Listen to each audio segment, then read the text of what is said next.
Motivations with Dan Stratton. I want to talk again today about setbacks. This will be part 3. And I want to talk to you about it and how to make setbacks your friend, or how to turn setbacks into motivation, how to turn them into victories, and how to really not be afraid of them, to expect them, and then to move forward. Recently, I lost a good friend. I didn't lose him. He's in heaven, but he died, Jerry Savell, and he was a mentor to me, and he was a good friend to both Annie and I. He ministered at our church in New York City close to 30 times in 30 years. We've been friends since 1989, so that's 35 years, which is over half of my life. And he's just been a blessing to us. He's been there for us in lean times. He's been a great advisor when I've had difficulty with people, or I just didn't know which way to turn in terms of decisions, life decisions. And so he's been a real blessing to our family. He was there when Danielle was dedicated to the Lord in 1993. He did that dedication for us. And then he was there again for us in 2019, when Danielle married her husband, Stephen, and he did the service. Danielle wanted him to do the actual wedding ceremony for them, and he was there. He's a good friend, and he came and he ministered even in our smallest events down on the floor of the exchanges, Bible studies. Came down and loved to watch me trade back in the day, back in the 90s.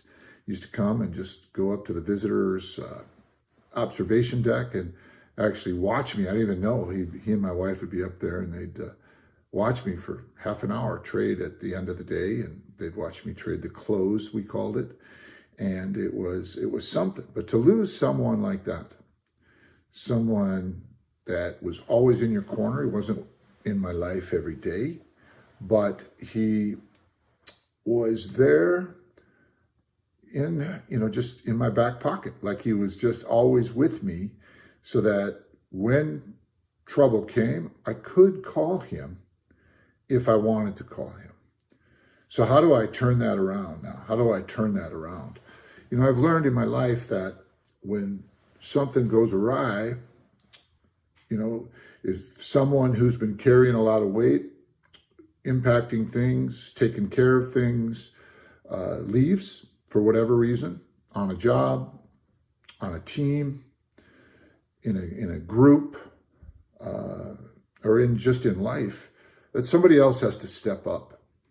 And so, it's sometimes we kind of go through life depending on other people to do certain things that we never thought that we would have to do.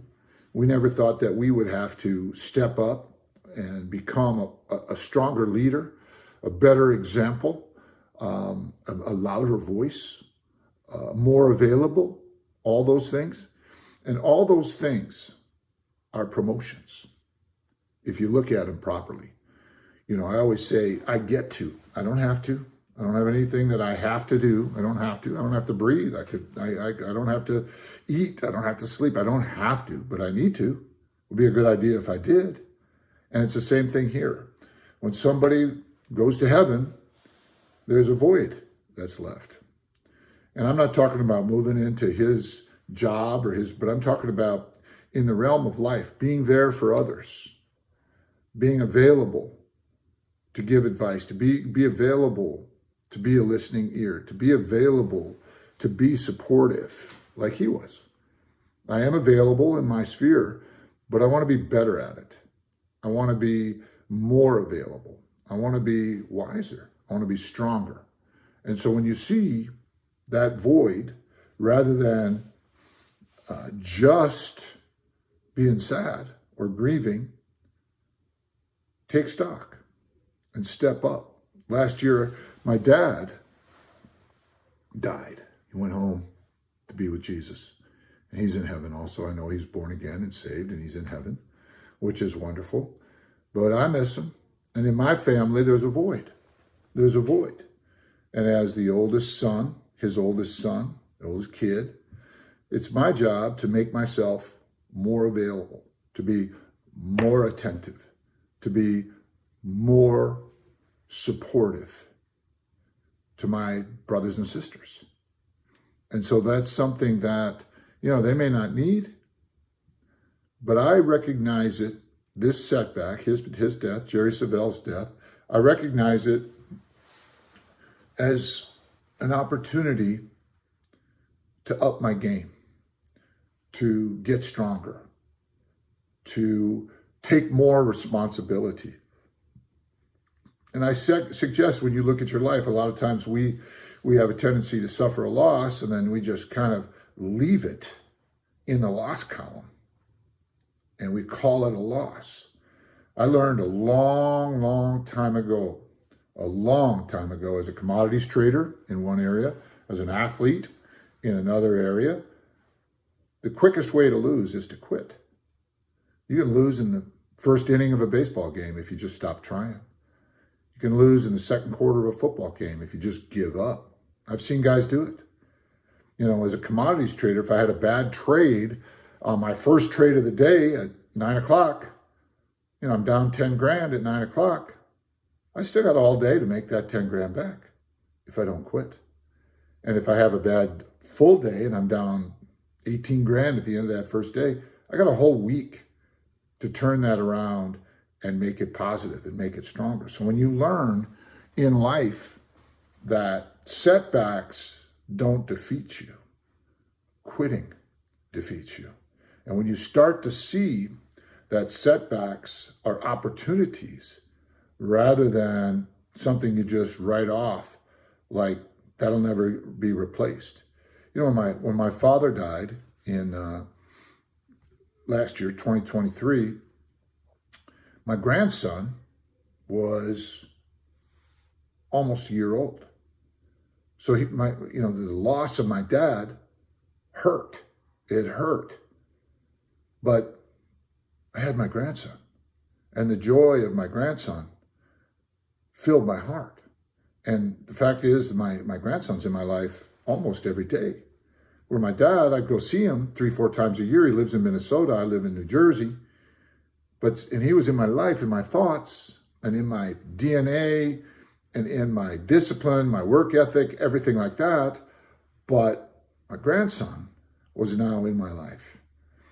And it is something to remind yourself on a regular basis that winning, being successful, requires a mindset that when things don't go the way you want them to go, you really have to see it as an opportunity to get stronger, to step up. And so you think about things, right? You think about things, how can I do that? At the beginning of this year, my mantra is, or the one-liner that I'm supposed to take into prayer every morning, into my journaling time every day, into my thought life every day is, and this may seem awkward to you, but it's strong in me. How can I love you better?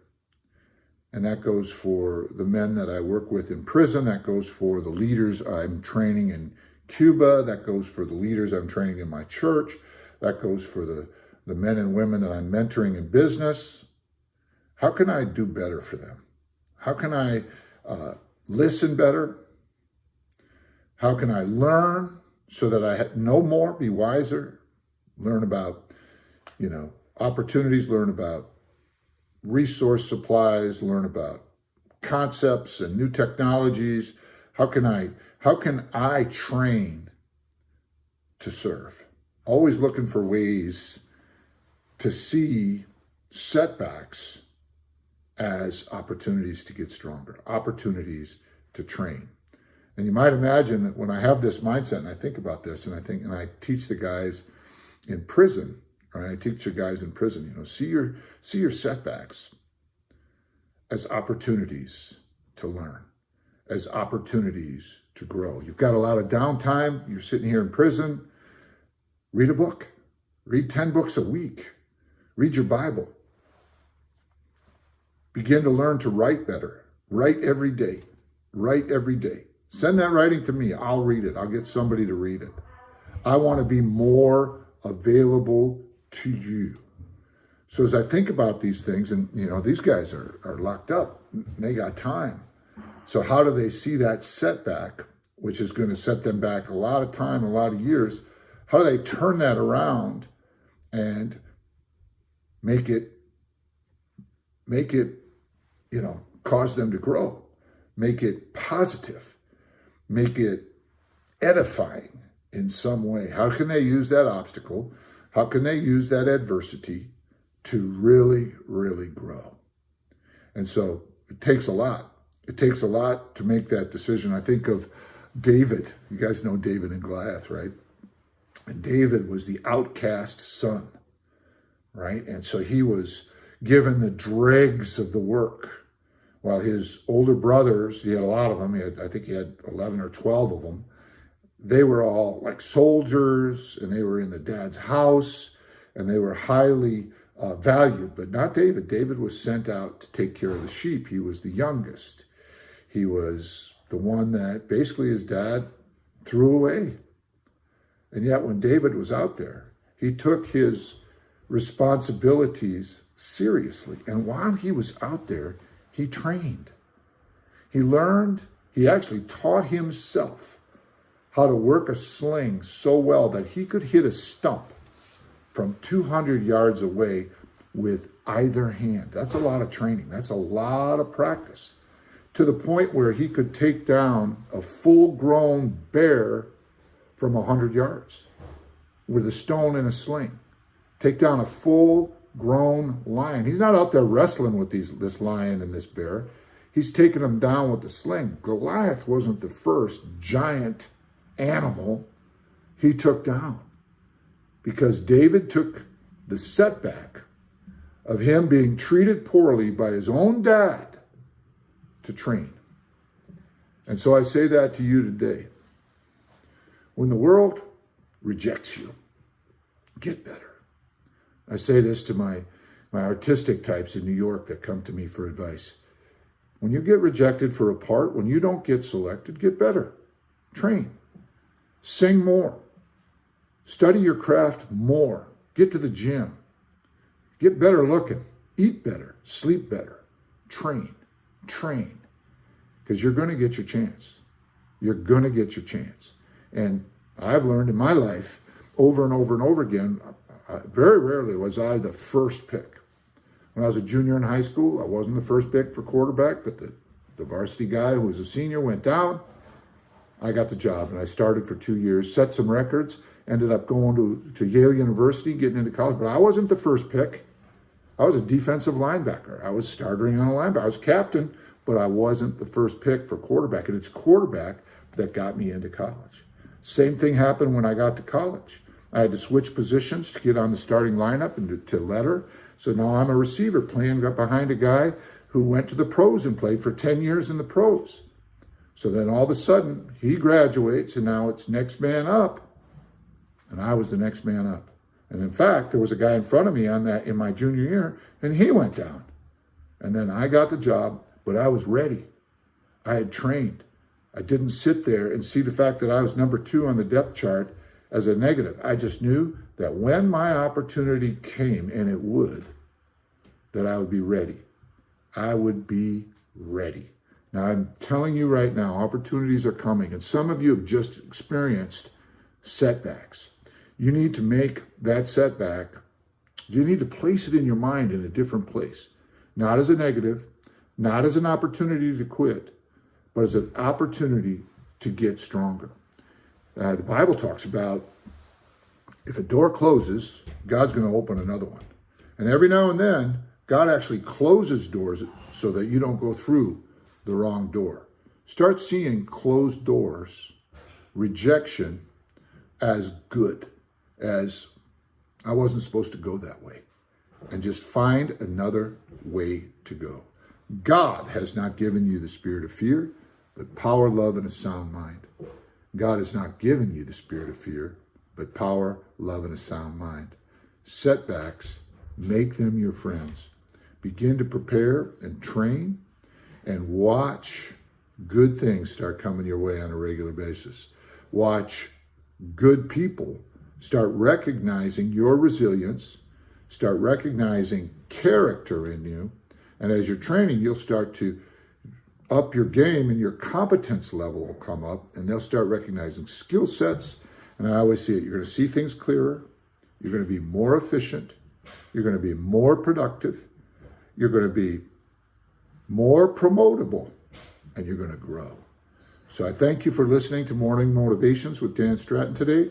Hope you continue to tune in. If you have a question or you want to make a comment, just reach out to me. I'm looking forward to getting to know you. And we're here. We do a lot of training as a team.